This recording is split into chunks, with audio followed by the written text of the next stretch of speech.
खुलुमबाय रायजो राजा नोंथांमोन आं मेथाइ खनगिरि नितामनि बर' नोंथांमोननिसिम मोनसे फोसावनाय बर' थुनलाइ आफादनि 64थि बोसोरसालिया जथुम्माखौ उदालगुरि जिल्लानि सिङाव थानाय डिमाकुसि हालामनि दैमु नोगोराव इं 2025 मायथाइनि जानुवारि दाननि 9, 10, 11 आरो 12 खालाराव खुंफुंनो थि खालामनाय जादों।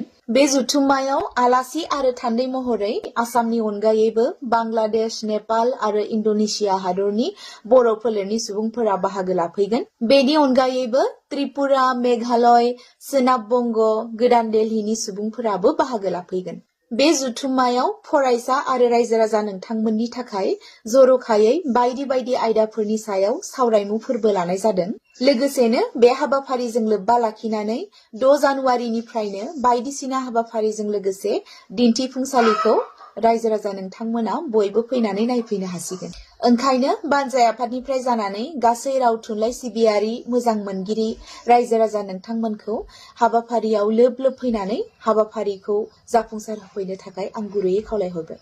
गोजोन्थों।